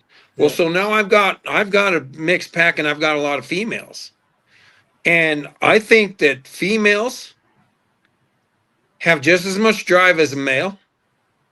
I think they have more patience, and I think a female probably a quicker starter dog than a male. I honestly they agree. mature quicker. 100%. Yeah. So what did it seems like they'll hunt better with you than a male dog. Like the male dog's hunting for himself, basically. Yeah. I guess right. What I'm trying to say. Who was it that said a female is in heat every 6 months and a male's in heat every day? Which is true, right? Well, it hit the nail on the head. But because the thing about a male, if you're out in the hills and something's in heat, someone else out hunting or someone came through, that male's. Casey's male dogs aren't. Whose? Casey's. No, they don't. Snip. Oh yeah. Oh yeah. I mean, if you want a good. So do you think that if you spade a dog or you neuter a dog, they lose their drive? It depends on the dog, I think. Not I've always. always been real skeptical about neutering or I don't do it either unless there's a medical reason for it. Right. I know a lot of guys that they're just mean in the box or something. I can't grab them and cut them.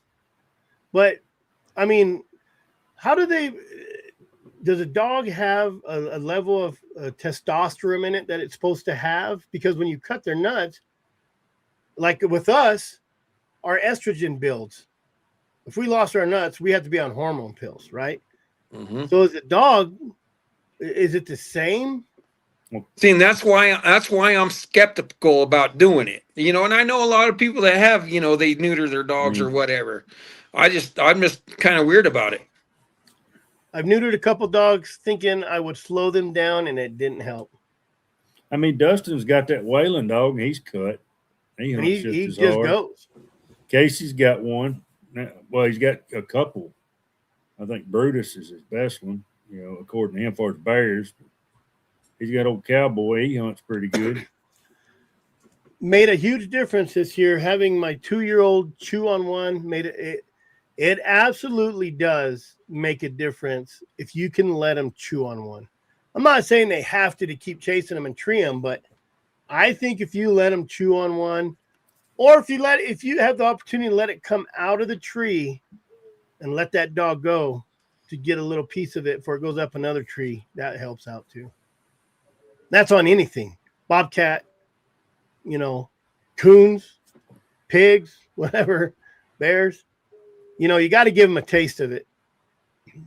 But you could probably have a good bear dog and never kill a bear. So do you think that that's the same thing with like if you threw them like a bear hide or something? Is that basically the same thing as chewing on it or no? Well, I think it's a little different, because I let mine chew on coon hides and that don't make a big deal. But you put them on a live coon or one that's just been knocked out, it's different. Do you think that this could go either way? Do you think that a bear dog or a lion dog that got squat by a bear or a lion gets more pissed off, or it makes them hate them worse, or no? I think that depends on the dog too. It depends on the dog because it can break some dogs. How many dogs you could?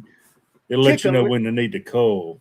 Kick them in the next Tuesday, and they just still hunt, or a dog that you walk by and smack it, and it all of a sudden it don't want to. It just cowers. You know what I mean? It's just. Right. I mean, they're no different than humans, right? Or we're no different than animals. They all have their own personality. I had a dog I got from somebody, the only dog I ever bought in my entire life.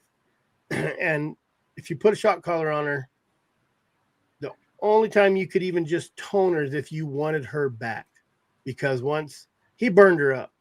So if you toned her, she would lay down and you had to go walk in and get her?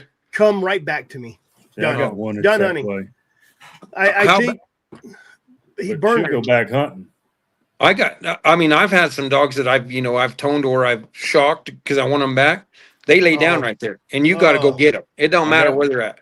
I got one that's like that right now, but if she hears another dog bark, she'll snap out of it and go to him. That's the only way she's coming back. I could burn Yucky up all day long. I could burn Yucky up until his neck was smoking, and if I told him to go hunt, he'd still go hunt. Yeah, I have some dogs like that. But you know what? I know a guy who spays and neuters all his dogs and has really good bobcat. Hey. Some people just buy dogs, or they have a breeder pair. If you have two dogs that breed and you're getting dogs out of it, I mean, if you get a straw out of them, you don't have to. You can cut them, and you got that. I think that's what a lot of people do. Me, I like raising pups, man. I just like letting them, watching them work and train, and I get a litter of pups a year, one a year, one litter a year. What about you have to own a famous bloodline to have a good dog? No, I don't agree with that. It may let you know what you can expect, but that's all it does. Yeah, I don't agree with that either. That's a crapshoot. Well, like you said, Jordan had kids. Are they playing? Is it because they don't want to mentally? Because they're burned out?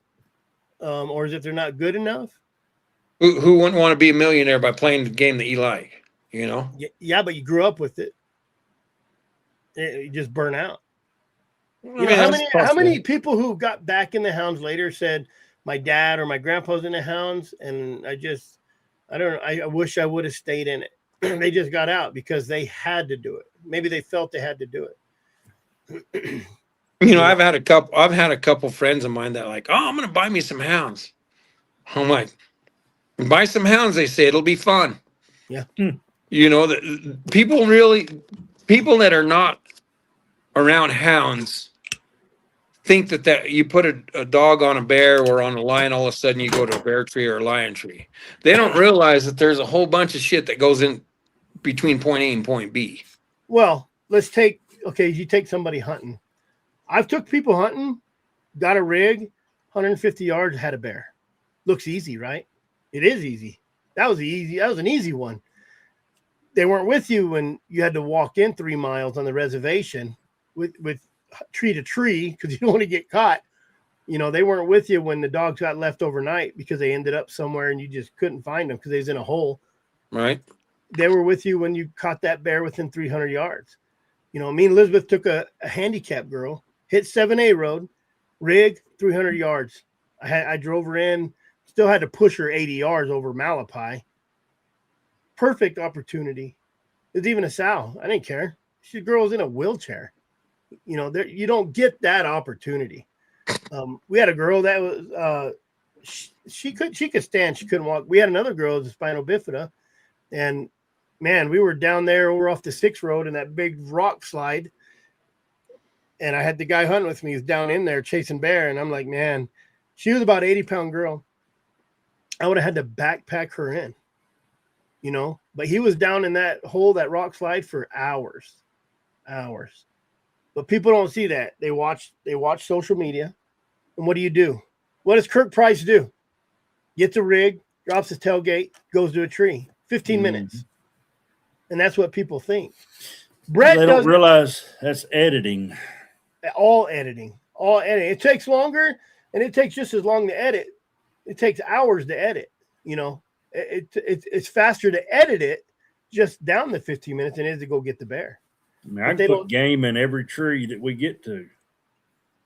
That's another thing. I can make myself look as good or as bad as I want. We have good years and we have bad years. I choose not to. I put the bad along with the good on there. Mm-hmm. Well, you get a little bit of all of it, but the bad makes you a better hunter. It does.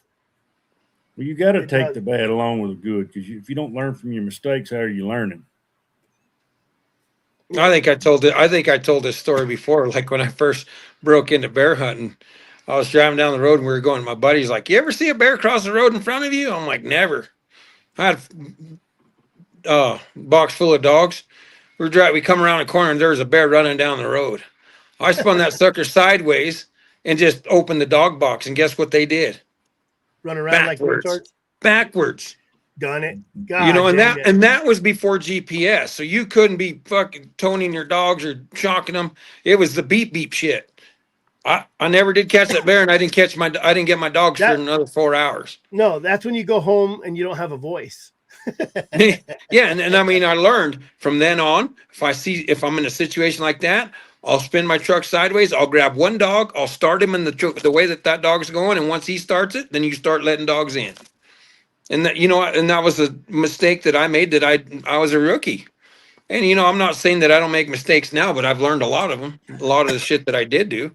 Well, you're still gonna make mistakes. Oh yeah, because you're gonna lose your patience. You're gonna do something. If you want to get into dogs, and you're dumb enough to watch our show, go find somebody that has dogs.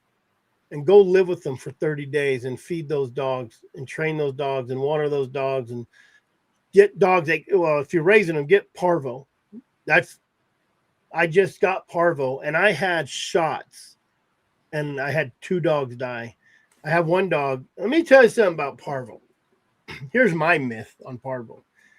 For when I get a lot of people say, "Oh, you need help with those parvo dogs." I had a girl and she goes, "I have a recipe." I said, "Recipe for what?" "Well, that you give them when they get parvo." I said, "Well, I don't feed them. I don't feed or water them for 3 days. I go to the vet. I get an IV bag. She puts B12 and some other shit in it. We call it the juice. And I put it under their skin for 3 days." And I said, the 4th day, I give them some water. And if they throw up, they go back in the kennel for 3 days. I keep a crate in the house. And then I do it again. And when they can drink water, and because what kills them is dehydration. And some of how often do you save them like that? It used to be 95% of the time, but I'm going to tell you, this strain in the last 8 years, I had a dog throw up. I went to get the stuff, came back, and it was dead because they were getting lung infections. Craziest thing. It's a different form, right? You get it mutates, whatever. This last litter, they had their shots, and that's why. But I tell you, when you get a dog with parvo and you save it, that's a tough dog. So do you think that if they lose, they get parvo and you save them, do you think that they're a different dog from Absolutely. Blue. I had 3 dogs that went down. The other ones didn't. So out of 7 dogs, I had 3 go down, 2 died. But if you hear them gurgling the first day or 2, that means they got an infection. Probably had a weak immune system in the first place. That third dog was blue. 1 blue eye, 1 half blue eye, half brown eye. Stayed in the house with me. Ariel was in Holbrook for a week, so it's just me and that dog. And that dog laid in my lap, juiced her up. That dog is attached to me. I'll probably keep that dog because that So dog. does it hunt? Well, they're 3 months old. Oh, okay. But yeah, she does really well. Just scent training and stuff right now. So I don't know what she can try. But Andy, God, I hated that dog. Love-hate relationship. He died. I drug him out dead, and he was still alive, and I juiced him up and saved him. And God dang, he was just a tough dog. Tough dog. I mean, they're invincible when they get parvo and survive. There's like nothing else that can get them. And I've raised hundreds of dogs, and that's my theory on it. If you save a dog from parvo, you got a good, strong dog. I don't know. So being that you've had some dogs that had parvo, would you raise a litter still at your place with thinking that they're not going to get parvo, or? No, you'll never not get parvo. A crow lands at your house with parvo and then flies over my house and lands, you're going to have parvo. Now you can knock it down. I knocked it down for years, and I had this. It was a cleaning stuff I got from a guy, I had. But how do you know where it's at? It's in the dirt. It's yeah. everywhere. So how do you know where it's at? I have a whelping pin. So the litter I just had was, oh shit. Now we brought the heat. I hear you boys need some advice. God dang. My God. We said retard more than 3 times. Here he goes. You said retard, and I showed up. Like Beetlejuice. Yeah. What are y'all doing? Frosty the I've been on Snowman. here earlier, but I had my own retard from Hawaii calling. So, but what are y'all doing, man? Talking Same shit. thing we do every Wednesday We're night. talking about a bunch of riff raff. Mm-hmm. Yeah. Myths. You said I could tell you about myths all night long. Look, someone called them. Cody gets phone calls all day.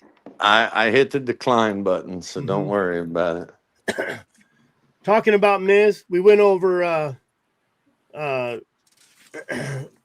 to good dog is born. A good dog is born, not made. We went over you can't train nose. Big mouth make better dogs. Papers guarantee quality.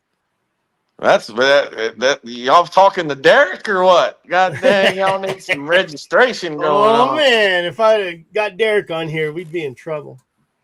Yeah. Females don't make as good a pack dog as a male, and you have to own a famous bloodline. Look, that guy's calling. Never stops. What makes a legend a legend? We went over all that stuff. Yeah. I can tell you what, you can train dogs to be good dogs, but you can't train a dog to be a great dog. They're born. There's no doubt about it. Yeah, see, there you go, Chris. Well, now that you 3 said it, Cody, it's against all 1. right. I'm Yeah. not gonna 3 agree with against Sonny. 1. Sonny tried to say Jordan was the best basketball player, so I really had to. He damn sure is. Yeah.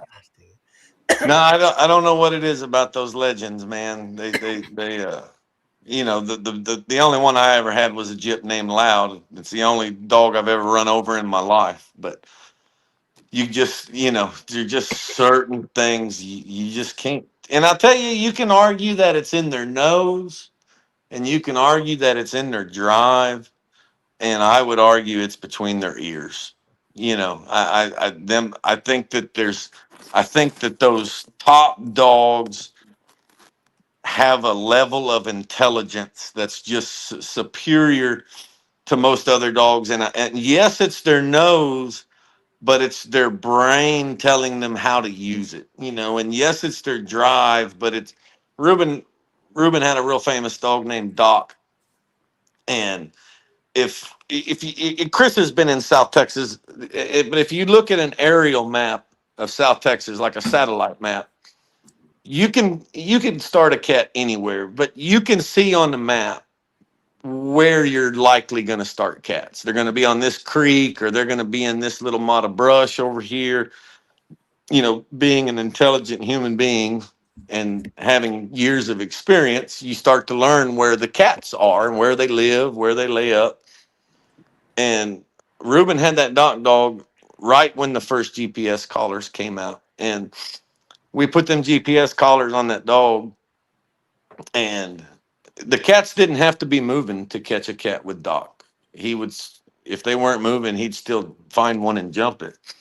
And you could look at that map, and that dog went and hunted all of the places that you would highlight as where a cat would be. And throughout that dog's life, he learned that cats like certain environments, and cats like uh, creeks and all that stuff. And it was just remarkable to see that dog's intelligence could put together. I don't need the cats to be moving because I know where to go find them. And he would not waste his time looking for them, in the 80% of the country that they weren't in. So that's not repetition. You could take him to a new spot and he could line it out. Oh yeah, anywhere. Yeah. Yeah. I mean, he knew where they lived. He put it together, And so, yes, he was a cold-nosed dog. He was a trailing dog, but his main value was, and it was funny because he could cold trail the hell out of one, but his niche wasn't cold trailing. His niche was bark, jump, races on. I cannot tell you how many times we came back to look for Doc, and Doc was running a cat or had a cat treat. He's the only dog that I've ever seen in my life that could consistently treat cats in South Texas by himself. And that's not really a thing down here like it is up north, but he could for sure. I've seen him do it 100 times. What's the difference down south and up north? Terrain? Yeah, just dryness, terrain, the thick brush. You just, the cats run different, and you just really, there's so many areas where they can trail good, but there's so many areas where they can't trail good, and you just really need more dogs. I mean, every South Texas cat hunter that I've ever known has more dog. Yeah. Yeah. With one more dog. So we talked about lion and bear. We didn't really get into bobcat hunting, and we were kind of saying what's easier, bobcat or lion or bear, but bobcat's pretty tough. Yeah, they leave such little scent for one. And then so you have that to deal with. And then once you get them jumped, now you got to run them, you can trail them all day, generally speaking, and there's always exceptions, but you could trail a lion all day. But once them dogs look at him once, it's generally over in a minute or two. And some bobcats are that way as well. But some bobcats, you go through all that trail and you finally get them jumped. Now they're going to run like a coyote for an hour, and they're going to squat and they're going to do all this stuff. And that's, those two combinations is what really makes it hard to catch them with just one dog. And I've talked to snow hunters from Minnesota that, they'll tell you that if you just want to catch cats, they'll hunt with just one dog. And two dogs is good, and anything more than two is hindering. And, they do it because they want to train their young dogs. But a lot of them guys say more dogs hurts more than it helps up north.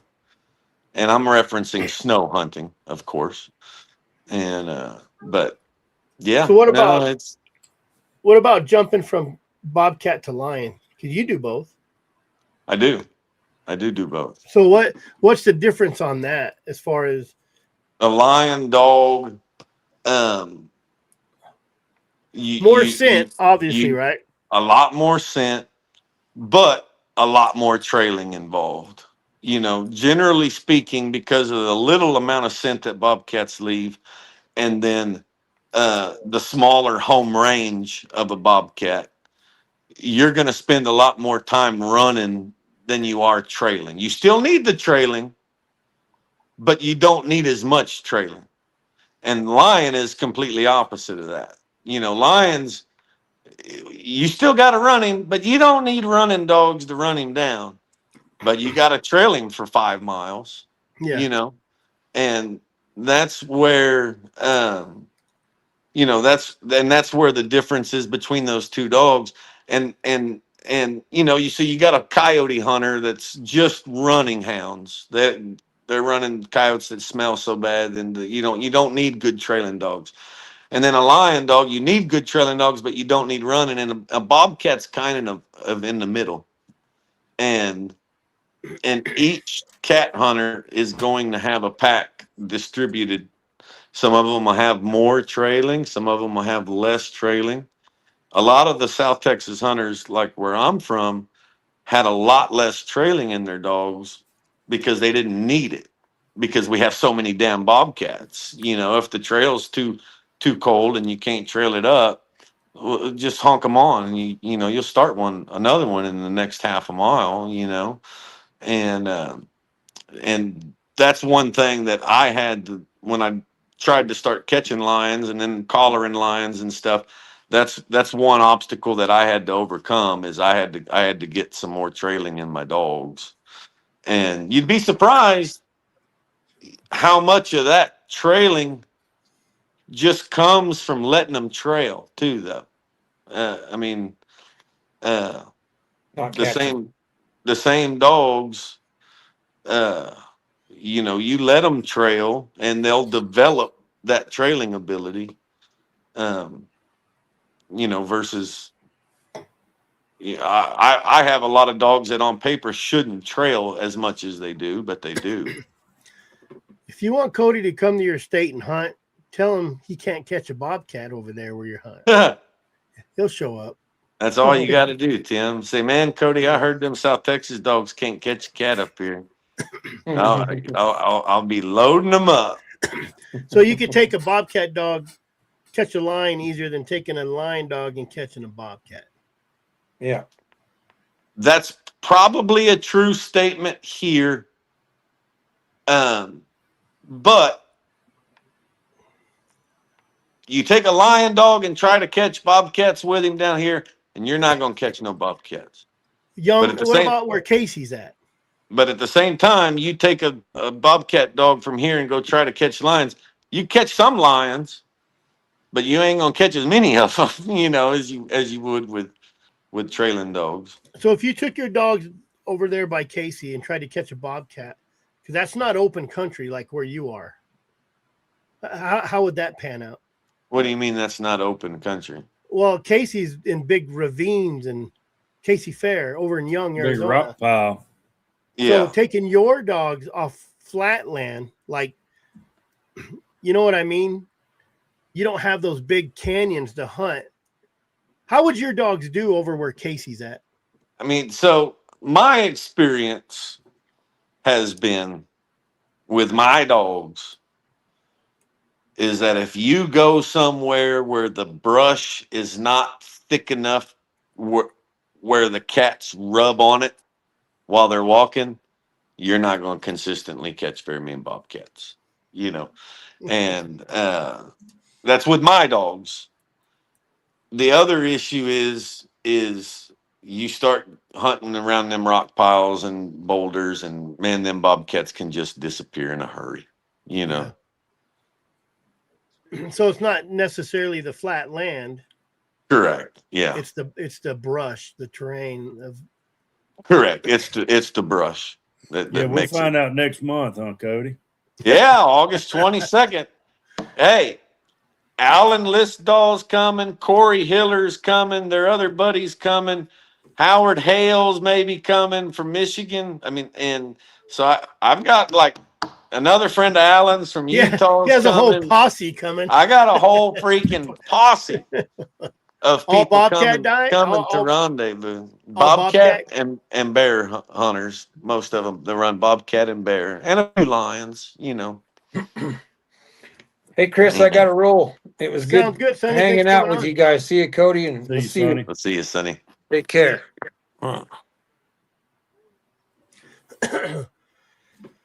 But on. no, I got tied up, guys. But I just wanted to hop on there before I went to bed. I got a lot of work tomorrow. I got a flight to Phoenix tomorrow afternoon. Yeah. I don't know. Chris told everybody, but we're finally getting some work over there. Yep. I just told him you fired me and then hired me back 2 hours Yeah, later. I fired Chris, everybody, and then 78 minutes later, I had to call him back and rehire him. It's funny how that worked out. But, Yep. yeah, I said you Now- can't get now no work hope- over there. I'm tired of messing with it, so we're gonna have to be done with it now. Ring, ring, ring. Hey, we got a job. Ring, ring, ring. Hey, I think we got another job. So They just started piling in. And these are jobs from May, April. You want me to tell you what really happened? And this is how it went. We couldn't get nothing done over there. And then one day I said the words, Derek has made more money for me than you have, Chris. And he got his feelings hurt. Now he indirects it. Now he's got a bunch of work coming in. Yep. I had to double up on calls and emails and bugging people so bad that they said, God, just give this guy a job so he leaves us alone. Yeah. But now it's finally coming together over there. We got a bunch more work to bid, so that's pretty exciting. That's been good news. Finally, it's nice to get a job somewhere other than Florida for a change. So. Gosh, dang. Where's Benny at? He's in a food truck. Yeah, I think he's parked at a brewery somewhere. Yeah, he's doing that full Carlsbad. time now. Yeah. Any local. I did get everything sent.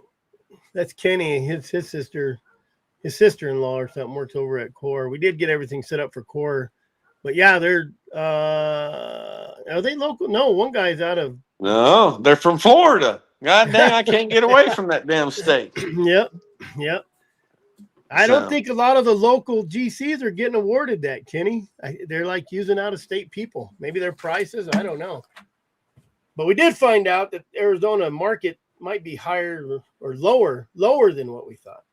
Yeah. So we're adjusting. Whatever I can do to get Cody over here, do some hunting. Yeah. I'll be there tomorrow through Sunday. I'll be there the last week of July, and then I will be there August 22nd for a rendezvous. So, hey, Cody, just make sure you make him take you to the golf course. Yeah. Don't let him take you to 3B. All right. I'll make sure we go to hole number 18. That's where they are too. That's where everything's at. Well, 10-4, guys. I'll let y'all get back to it. Sorry I couldn't get on earlier, but no, that's all right. Just we only need 10 minutes with the legend. We'll talk you up like you're a legend. We'll make you one. Yeah, I'm a legend in my own mind. That's all that matters. We all are. All right, Cody.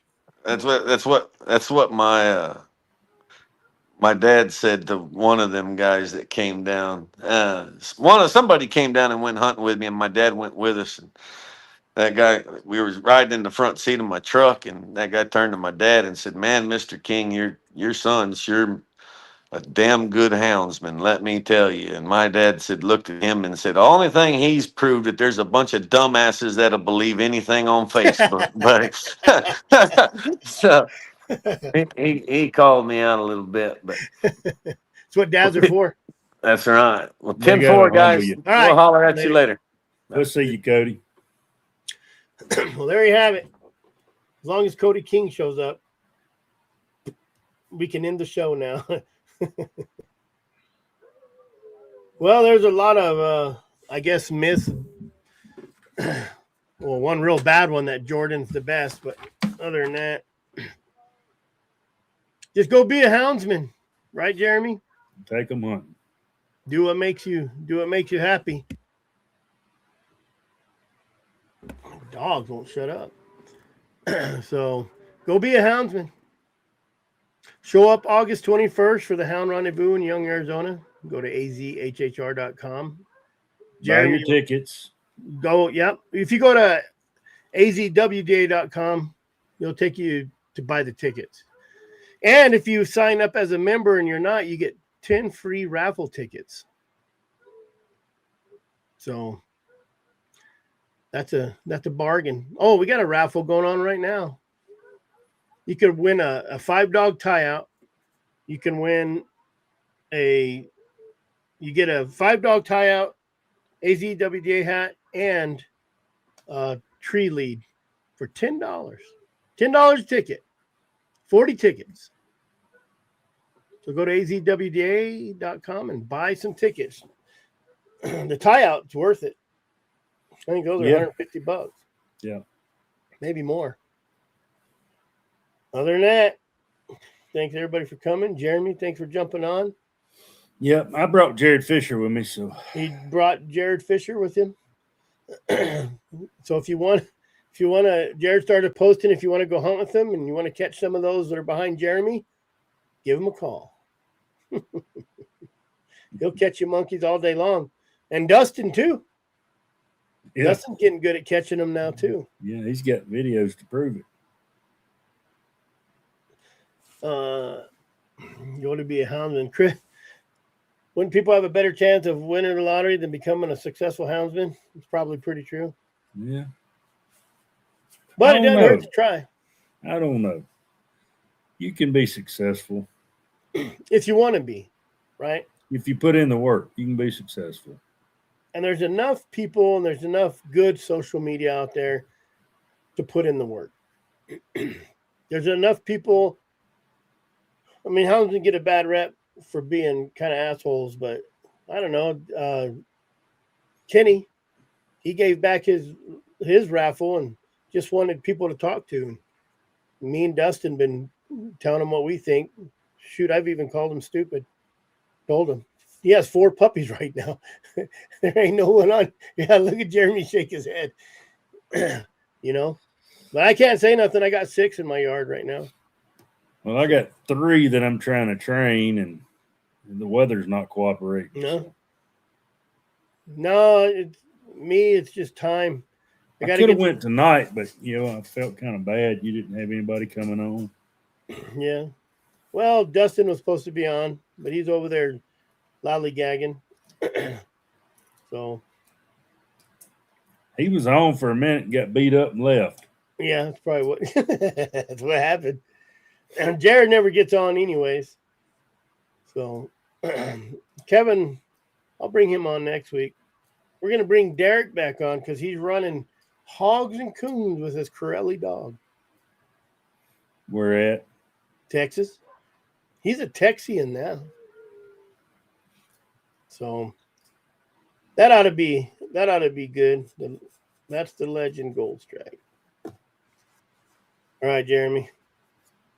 Adios. Adios. Everybody, thanks for getting on. Appreciate it. Don't forget to sign up for the Hound Rendezvous. azwda.com. Got a squirrel camp coming up. You can go check it out, azwda.com. Bring your kids up the White Mountains in October 16th. Hound Rendezvous is August 21st to the 23rd. If you want to become a member of the Arizona Working Dog Alliance, go to azwda.com. We're going to be trying to do as much as we can. The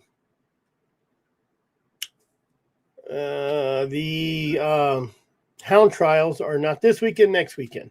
So if you want to come check out the hound trials, come take a peek. It's over by Clint's Well area, up past Payson, Strawberry Pine, and a little bit further. Other than that, appreciate everybody who jumped on, and always remember, keep your powder dry and stay safe out there.